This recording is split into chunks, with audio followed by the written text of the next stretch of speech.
All right. Hello again, everyone, to what is our last recorded lecture here for the federal government course. I've decided that given that Katznelson's chapter 12, which I did assign, which there's a reading quiz, is so short and it's to the point and it wraps everything up that I don't think I really need to bother with a recorded lecture. But if you need to take one more quiz, you can do that to hit your minimum mark. But anyway, today we're talking about foreign policy to conclude the class. This, luckily for you and for me, I suppose, is what I know the most about out of the whole course that we studied so far. Some people do a whole PhD thesis on the Congress or the presidency or something. I study more U.S. foreign policy directly. So here we are. I can say with a bit more certainty that I know what the heck I'm talking about here. But ultimately, when we talk of U.S. foreign policy, we're talking about programs and policies that determine the U.S.'s relations with other states, right, or other countries. In the rest of the world, the word state means country in effect. But because of our states here, we don't quite can't get our heads around the word state meaning country. But you'll hear me say it probably at some point between now and the end of the clip here. But so how the U.S. interacts with other entities, whether it's countries and other foreign entities, by which I mean non-state actors, right? We can talk about groups, institutions, agencies that are very much influential in U.S. foreign policy, but that aren't countries, right? It's pretty easy to think of one in particular, say, I don't know, Al-Qaeda attacking the United States on September 11th. That was a non-state actor, very much getting the attention not only of the United States government, but the governments of the rest of the world.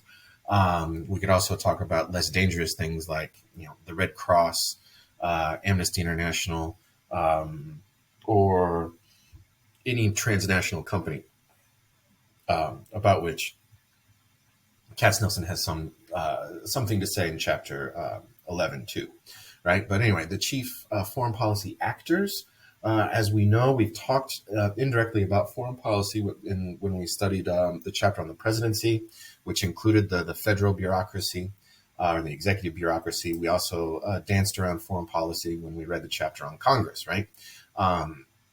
And we'll go into a bit more detail about what those entities and institutions can do here in a sec.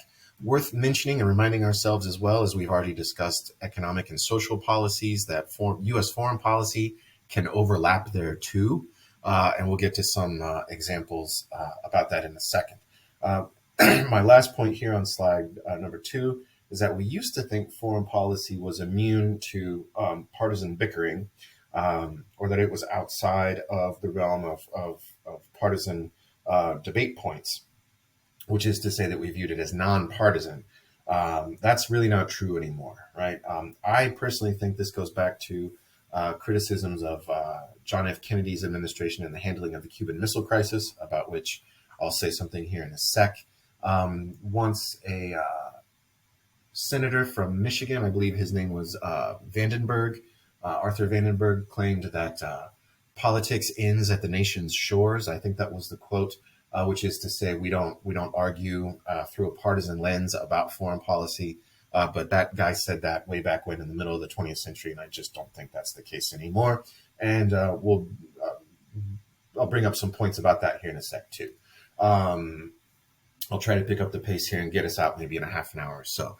But who makes foreign policy? We know that the president is the head of state of the United States and commander-in-chief of the military. And I should have added here the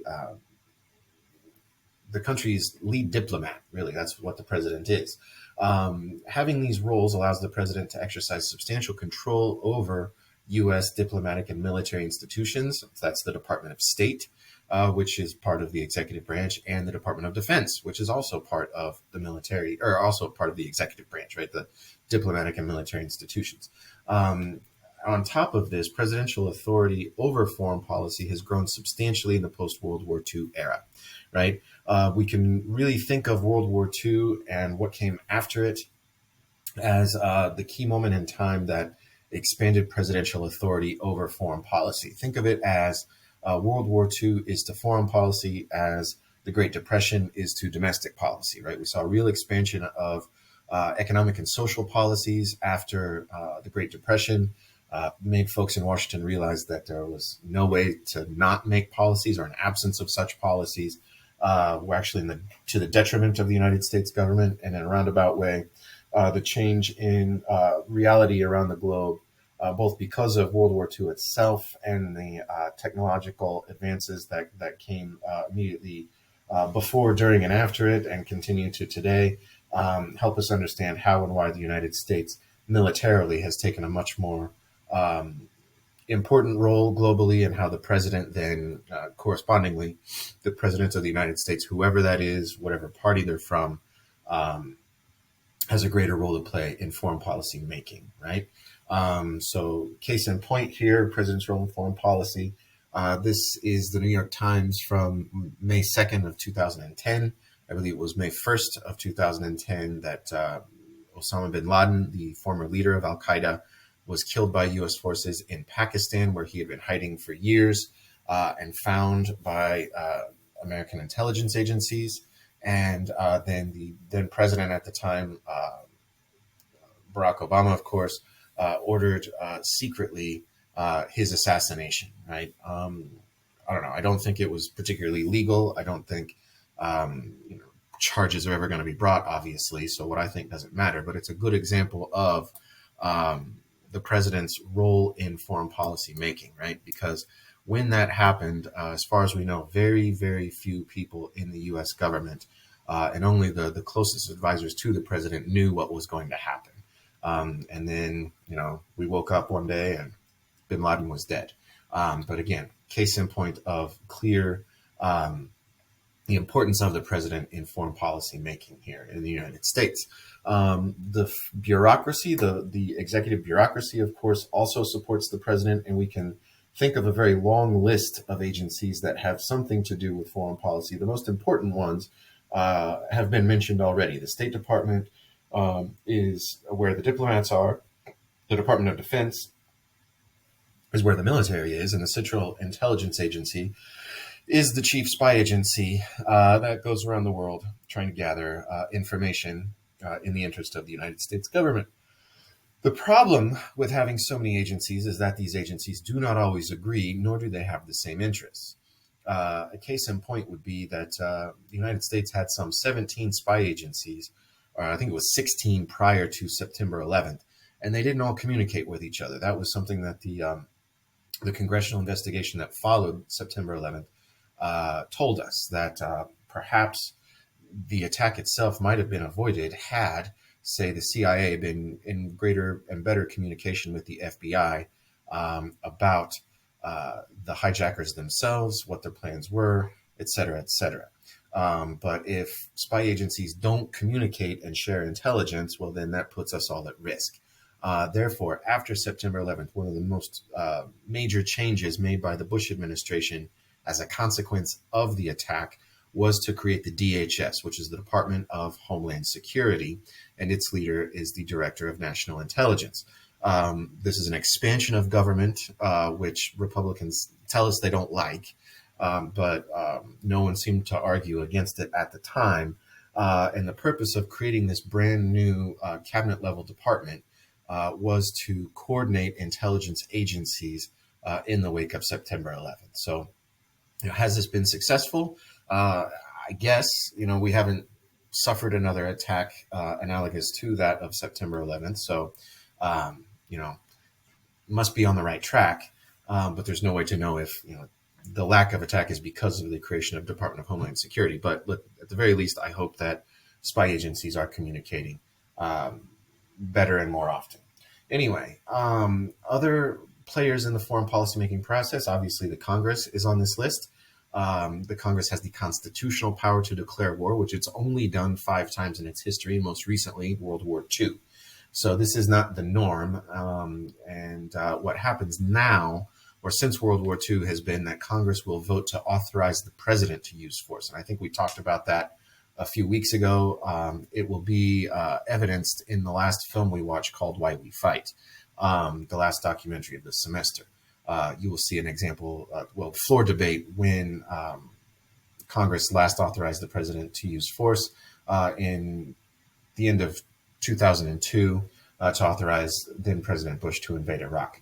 Anyway, the Senate has other responsibilities. The House does not, and that includes the obligation to ratify treaties and confirm presidential appointments. So, in foreign policy making, that includes, say, the head of the Department of State, for example, the Secretary of State, or say ambassadors to anywhere around the world. There are a slew of political appointments that require Senate confirmation and that the president makes and Senate confirms. The Senate also ratifies treaties.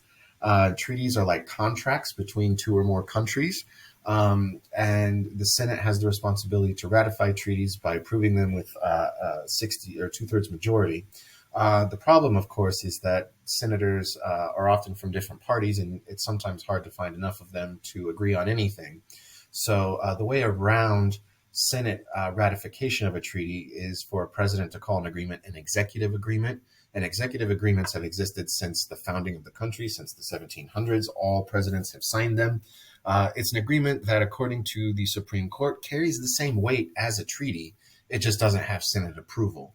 And about 90% of all agreements to which or in which the United States has entered, 90% of them have been executive agreements. So the norm is definitely not to sign a treaty, which I think is what the founders had in mind. But anyway, moving on, Congress has the power of the purse, which is to say Congress controls and approves budgets. So presidents need to be mindful of that. If Congress decides not to fund an operation abroad, for example, it can force the end of one if it wants to over the protests of the president. Beyond that, Congress has the power to regulate commerce with foreign countries. That was a change from the Articles of Confederation to the Constitution. The new Constitution, our Constitution that came after the Articles of Confederation, gave Congress that power. Congress has the power to investigate and use oversight over the executive branch, which both parties, when they've controlled Congress, have done that. To say, investigate, did a president do the right thing or not? And again, presidents of both parties have been investigated, and it's usually by Congress when Congress is controlled by the opposite party of the president. Congress, as the Vietnam War wound down, passed an important law called the War Powers Act, which was initially vetoed by President Nixon, and then that veto was overridden by the Congress, so it's law today. And it's still influential today, but it requires any president who decides to use force suddenly still has to inform Congress of what's going on and why, right? So, again, Congress can declare war, but presidents can make the decision to send troops anywhere at the snap of a finger. Excuse me, I'm hiccuping. At the snap of a finger. But it's not that simple. It's not that simple, and presidents, according to the War Powers Act, must keep Congress in the loop. Other interests in foreign policy making. We can talk of interest groups, particularly economic interest groups, or single issue groups as well. These tend to be the most effective groups in the process. Economic interest groups are usually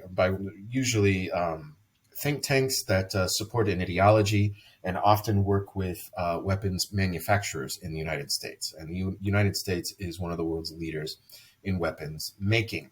But together, the president, the Congress, think tanks, etc., weapons producers, make up what we call the military-industrial complex. And this was mentioned in Katznelson's chapter 12, or 11 as well, on pages 362 to 364.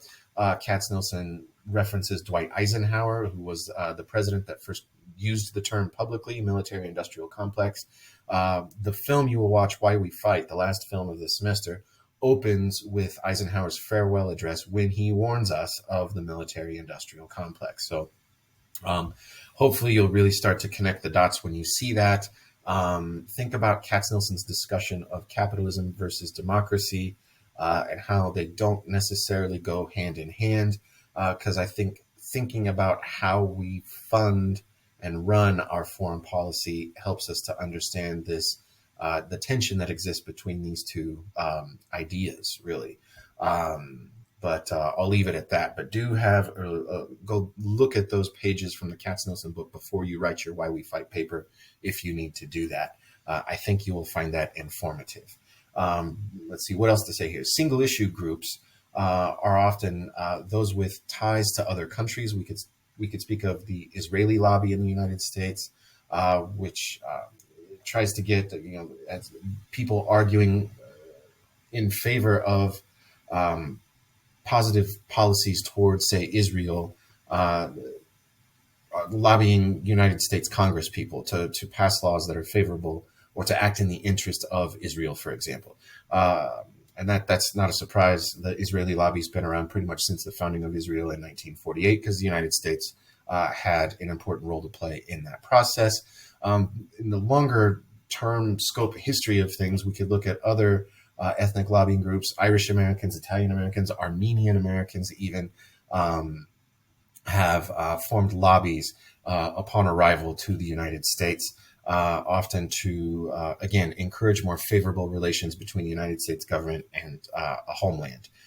Beyond that, we can think of human rights interest groups. They're not nearly as influential as the other two, but they do exist. You've probably heard of Amnesty International, which is a group that goes around advocating on behalf of political prisoners around the world and their rights. The Christian Coalition is another one that came to mind when I put this together. There are very vocal Christians in the United States who advocate that the United States should do more to protect minority Christian groups around the world, say the very small Christian communities in places like Iraq or in Syria even. So yeah, to varying extents, all of these groups have had, well, I guess in the order that I've mentioned them, a military industrial complex to ethnic lobbying to human rights groups, in that order of influence. Let's think about goals of foreign policy. The United States' goal, obviously, is to promote its own security. This is the most important goal, has been for some time. Whether that is protecting food supplies, whether that's food that enters the country, or just protecting the production of food inside our own country, general infrastructure, energy supplies, and the physical security of the population are what the government protects us from, right? Foreign threats. And energy supplies even can apply to energy moving around in other parts of the globe. As the Katznelson chapter points out, if, say, hypothetically, there's some terrorist attack on oil that's flowing through, leaving the Middle East on its way to Europe, if that were to be damaged, hijacked, destroyed or something, not only would that energy not make it to its destination in Europe, but that loss would probably cause the global price to spike, which is a big reason why the United States, despite being one of the world's top producers of oil, is so interested in protecting oil supplies around the world, because the United States uses more petroleum than any other country on the face of the earth. So, our government is very interested in maintaining and protecting oil supplies because it's key to our security more broadly. We can add to this list, say, the need to protect political institutions as well. This can be added to our list of security concerns, and evidence of the reason to do that might be the controversy surrounding Russian efforts to influence the 2016 presidential election. And by all measures that I've seen, nothing outside of general journalism, but it seems like the 2020 presidential election was indeed one of the safest and most protected in U.S. history. Security strategies that have been used over time. Traditionally, since the founding of the country, we've been rather isolationist, which is to say we've avoided involvement in the affairs of other states, of other countries. And that lasted with caveats until about World War I. The U.S. did a good job of avoiding conflict for quite some time. That's not to say that threats weren't issued. The Monroe Doctrine comes to mind. This is when President Monroe basically told Europe in the 1820s, it's shortly after Spain, the Spanish Empire all but collapsed, and Spain had granted independence to all of its, most of its colonial holdings in the Americas. But the United States government stepped right in and told Europe to stay out. The Monroe Doctrine established the Western Hemisphere as a region of influence for the United States. And again, the U.S. government told Europe to just stay away. It's not that the United States immediately involved itself in Latin America. I mean, it did over time into the 20th century. But this was still a time when the United States was rather isolationist. And think about it this way: it's rather logical that the United States was. It, was founded after a war. It was not a strong state at the time. It was founded, and in the late 1700s, the United States was more interested in expanding its own territory to the west than getting into wars elsewhere in the world. And it was very easy to isolate itself when you've got an ocean to the east, an ocean to the west, and then eventually Canada and Mexico to the north and the south, both of which were allies, right, and continue to be. So, granted, the United States and Mexico fought a war in the 1840s, but the United States has never had very horrible relations with either country. So it's easy to embrace a policy of isolationism when, in fact, you're pretty isolated because of oceans, and the countries that are nearby are weaker economically and militarily, and also allies. So really, it wasn't until World War I that the United States first starts to flex its muscles abroad, and then by World War II, the notion of isolationism just goes out the window. But even after World War I, there were voices in the United States, often rather subtly pro-Nazi, but that argued that we should not get involved in World War II. And there was an American First Committee that advocated for that. And you've probably heard the phrase, the term America First, used rather recently by a former U.S. president.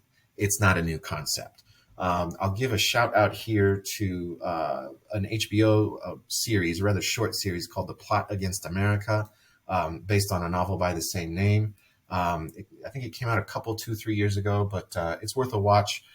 It takes place in New Jersey. I want to say New Jersey, in the run up to World War II. The main character is a Jewish family, noting the anti-Semitism of the time and working against this notion of America First, in effect. But anyway, watch that if you like. After World War II came to an end, the Cold War kicked off, right? So the United States and the Soviet Union were indeed allies in World War II. This is something that history books in high school tend to leave out. But the Soviet Union and the United States were allies. They fought on the same side against Nazi Germany and the Axis powers in World War II. But once the war ended, the United States and Soviet Union entered into a Cold War over ideology, right? It was capitalism versus communism, in effect. And this was never a hot war. The United States and Soviet Union never engaged each other directly, never went to full-on war against each other. However, the two superpowers came very, very, very close in 1962 in what was called the Cuban Missile Crisis. This link here will take you to about a 10-minute clip from a documentary that I quite like with the now deceased former Secretary of Defense, Robert McNamara, who was Secretary of Defense at that time, Secretary of Defense for JFK, John F. Kennedy. And he, in a documentary from, 2003 or 4, I think it was made, explained how close we were indeed to nuclear war with the Soviet Union in 1962. Very briefly, the Soviet Union had sent missiles, but nuclear-armed missiles or nuclear-capable missiles to the island of Cuba, which is only 90 miles off the coast of Florida. And the Soviets did this secretly. The United States spy planes flying over Cuba found them. The United States insisted that the Soviet Union remove the missiles, and that's what caused the showdown.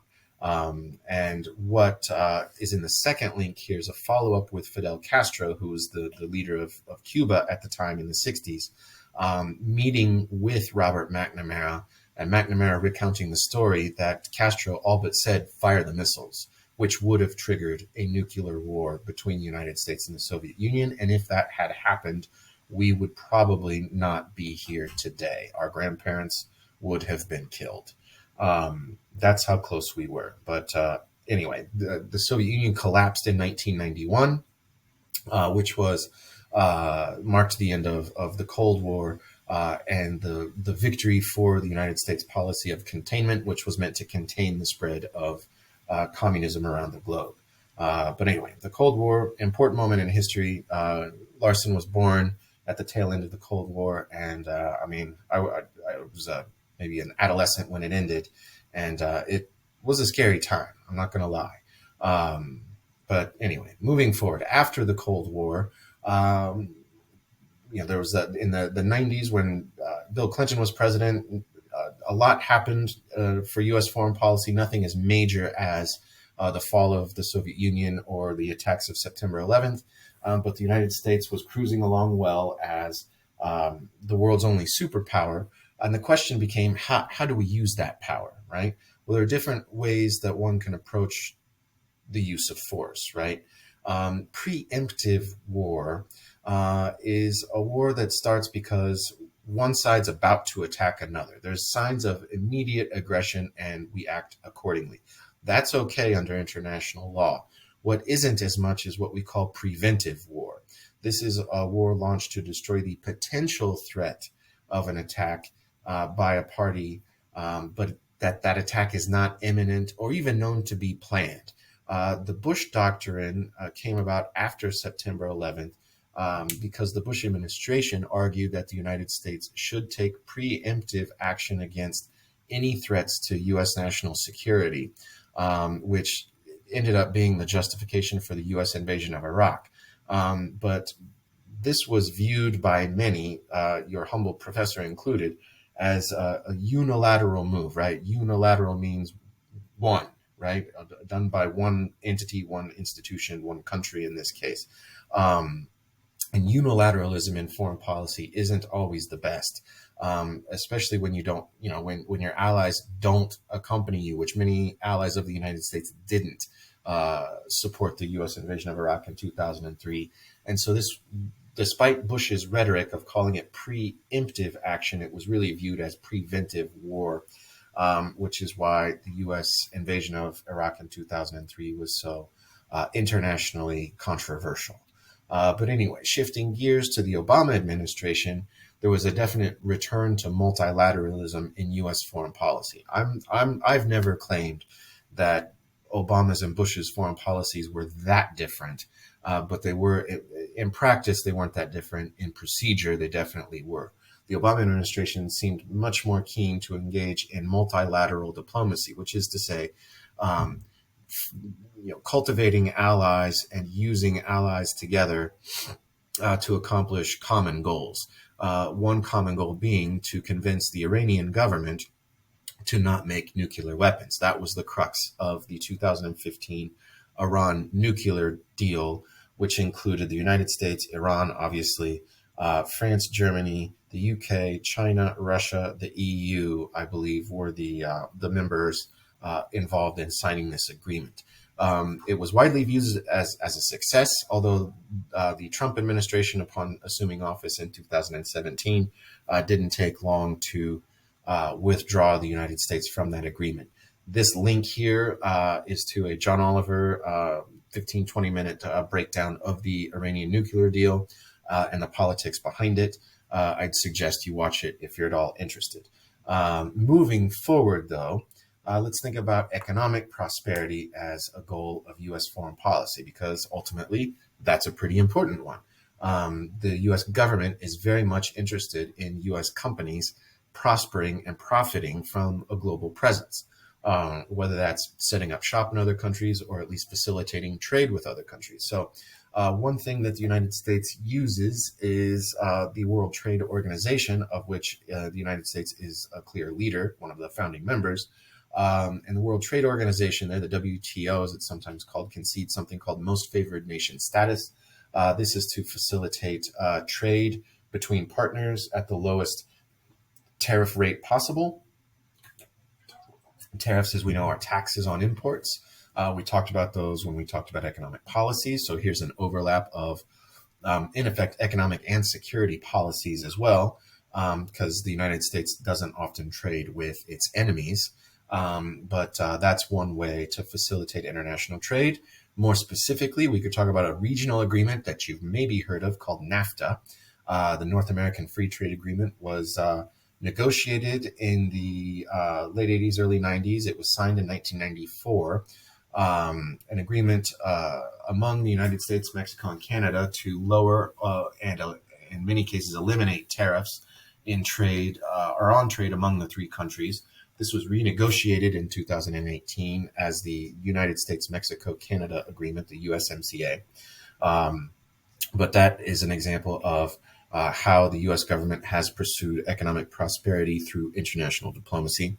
And then lastly, worth mentioning here, this is not mentioned in the Katznelson book because the Katznelson book was written prior, but the Trans-Pacific Partnership, and that should be TPP now that I see this, not TTP, Trans-Pacific Partnership, TPP, was first negotiated under the Bush administration, then Obama, was about to be, or was ready to be signed as the Trump administration came in, and the Trump administration decided not to sign this agreement. But it is an agreement that was subsequently signed by several other countries around the Pacific Rim, both in the Americas and in Asia, but excluding China. So this is where, again, security and economic policies overlap in foreign policy. But the idea was to create a trading bloc, a trading group of countries that excluded China, in effect, to weaken China's economy. Not overnight, of course, but the thinking was that if a bunch of countries that are allies with each other and not so much allies of China, if they were able to more easily trade and exclude China from that process, then that might strengthen the trading bloc and weaken China. But anyway, moving forward here, third policy goal, or third goal of foreign policy, deals with humanitarian concerns. And this is a pretty broad, pretty wide umbrella, right? We could talk of any number of things from environmental protection to human rights to peacekeeping efforts, or really anything aimed at improving the lives of individuals in other states. If we look at environmental protection and foreign policy, really we can consider environmental protection crossing boundaries and really forming part of economic policy and even security policy at this point in time. But the fact of the matter is humanitarian goals frequently take a backseat to security and economic interests. And unfortunately, I think this is particularly the case when we consider environmental policy. That, I don't think for very much longer we can put environmental policy on the back burner of our foreign policy, because again, I think we're finally going to realize the overlap among security, economic, and humanitarian concerns as they pertain to environmental policy. But anyway, that's enough of my opinion. Moving on here, this is a box of goods. I have no idea what's inside, but from the USAID, which stands for the U.S. Agency for International Development. And it says here very clearly on the box, from the American people. The USAID can be criticized, very selectively choosing when to help country A or B or C, and for what reasons and with what aid. I've actually done some work for USAID after a coup in Paraguay in 2012. I went down via USAID to Paraguay to promote democracy. There gave a series of talks before elections were held in 2013. So there's a lot that USAID does around the globe. It's not merely just sending goods abroad after an earthquake or something. USAID is also out to promote democracy around the world as well. Moving on here, environmental concerns as humanitarian policy. I think this is undeniable. This is a photograph that's in the Katznelson chapter that hopefully you've just read or are about to read. But I think, as the world moves more and more toward electric cars, as electric cars become more and more viable for the long haul and the long term, I think we'll see our foreign policy catch up and adapt to this as well. The hyperlink here, environmental concerns in blue, will take you to another John Oliver dissection of the Paris Climate Accords. that the Obama administration very much was an active participant in, and then the Trump administration pulled out of. So there we are. Thinking more broadly here, broader terms, crisis and foreign policy. Times of crisis tend to concentrate foreign policy power in the hands of the president. I mean, we know structurally that constitutionally, again, the president has a lot of power over Congress anyway. Crisis enhances that power and authority, right? So in general, presidents wield more power over foreign policy than domestic policy, and in practice, far more power over foreign policy than Congress, crisis or not. But crisis just gives the president more leeway to do what a president wants to do. How presidents execute foreign policy, diplomacy is a term I'm sure you've heard before, the representation of a government to other governments. The Department of State in the United States, which falls under the umbrella of the executive branch, is the national government's chief diplomatic arm, and it existed long ago, well before 1946. But the Foreign Service Act of 1946 created a fully professional diplomatic corps of folks who live and work around the globe at embassies and consulates of the United States in nearly every country on the face of the earth. So shouldn't surprise you, though, that this expansion of the diplomatic corps occurred after World War II, just as the United States was expanding its presence around the globe, right, after World War II again. We can think about economic aid and sanctions, right? Aid that the United States provides tallies about $30 billion a year on average. About 10% of that aid, if not more, goes directly to the country of Israel. And if you stop and think about it, 30 billion, of course, is a ton of money. None of us are likely to ever see that amount in our bank account. I'd bet every penny I have now that none of us will. If you're listening to this, you won't see $30 billion in your pocket. But let's remind ourselves, in the fall of 2021, the United States government approved like a $1.4 trillion infrastructure bill. So 30 billion is really not that much money out of the total U.S. budget. And the United States actually gives, as a percentage of its budget, much less than most other developed democracies give to poor countries around the world. And let's think about this. The GDP, so the average income in Israel in 2019 was nearly $43,000. So why would, if economic aid was meant to alleviate poverty, why give 10% of your $30 billion aid budget to a country that has an income that approaches our own, right? When the number 2 recipient of U.S. foreign aid is Egypt, that clocks in at about $3,000 a year in average income. The reason that these two countries are top of the aid recipient list is because they've gone to war a couple of times. They're both Middle Eastern countries. And what the United States is in effect doing is buying peace between the two major belligerents in the region. So the U.S. can use economic aid as a means to keep peace between enemies who happen to be mutual friends of the United States, but enemies of each other. So foreign economic aid can do that. But let's think of aid as the carrot of U.S. foreign policy and economic sanctions as the stick. And economic sanctions are often take the form of the United States declaring that, hey, if any country on the face of the earth does business with, say, Iran or North Korea, then we will not allow our businesses to do business with your country or businesses in your country. And since most of the world would rather trade with the United States than with Iran or North Korea, sanctions often very much economically isolate countries that the United States decides to sanction. So that's how that works. Let's think about the United States' role in world politics. The war on terror is obviously discussed at some length in the Katznelson chapter because the edition you're reading was published not quite a decade ago when the war on terror was still very much more on people's minds. This is a photograph from Camp X-Ray at Guantanamo Bay Naval Base in Cuba, where the United States has had a base for quite some time, since before the Cuban Revolution.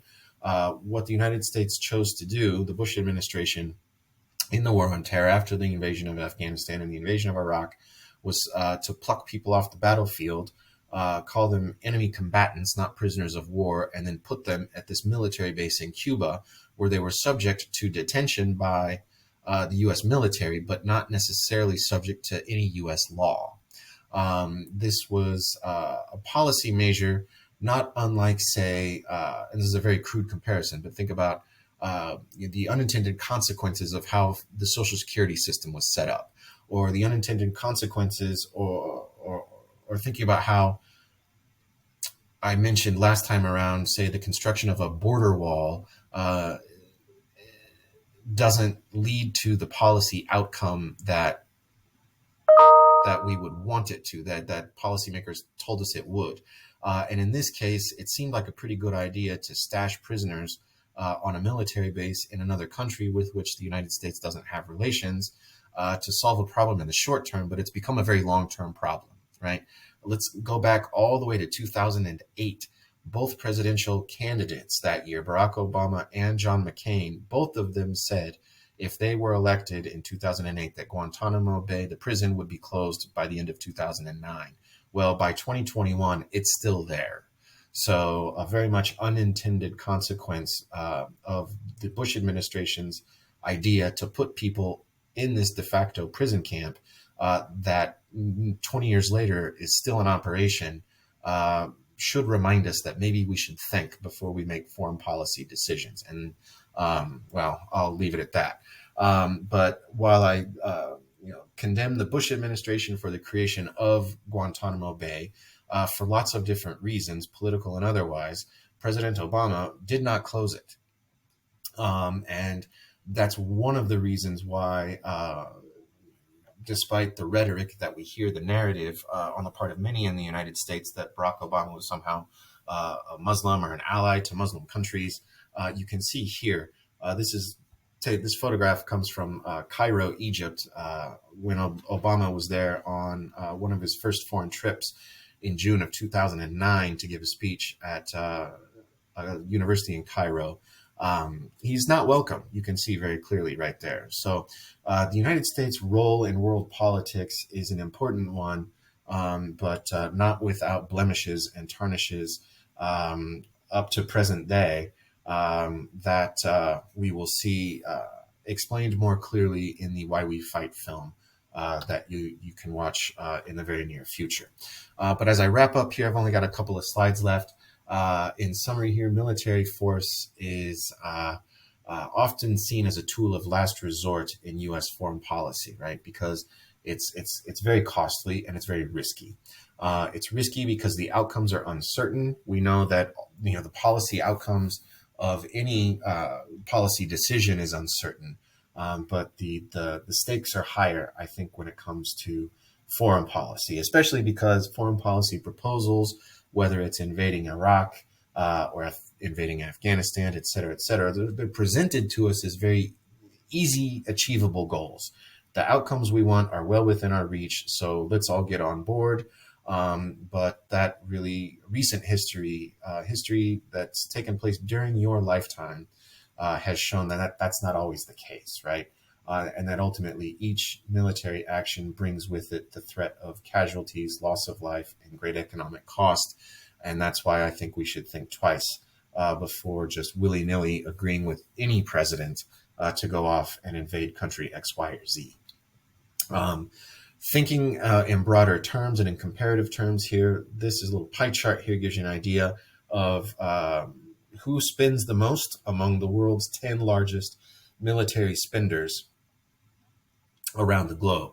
The United States comes in at number 1. So out of all the money spent by the top 10 spenders, the United States spends over a third, right? And look at this list here. Only 2 countries on this list are not allies of the United States, China and Russia, whose combined spending makes up less than 17% of the total of what the 10 largest military spenders spent in 2017, which is to say over 80% of that money spent is by the United States and its allies. So, why does the United States need to spend that much money? I think it has a lot to do with the influence of the military-industrial complex. There are economic interests in the United States that depend, private interests that depend on public money to pad the bottom line, right? Because the vast majority of what major weapons are sold, and I'm not talking about handguns or shotguns, I'm talking about tanks and smart bombs and such. The only client that private companies have is the US government. So think about that when you watch the Why We Fight film. And think about this too. In that film, someone will mention the fact that the attack of September 11th, supposedly it's rumored to have cost Al Qaeda about $500,000. That's an amount of money that I can conceptualize. It's still a ton of money. I freely admit it. $500,000 is a lot. But that's all September 11th cost. So if military spending translated immediately into security, we wouldn't need to spend as much as we're spending, right? That's my take. And if you look at the budget, the 2017 budget here, the mandatory spending in blue is the things that we've talked about the last time around: social spending, on Social Security, Medicare, Medicaid, these things that by law the Congress has to spend that money on year to year. The red slice there is interest. That's a chunk. But the discretionary spending, the $1.2 trillion there in 2017, just over half of that discretionary spending. This is money that the Congress can decide what to spend on by its choosing.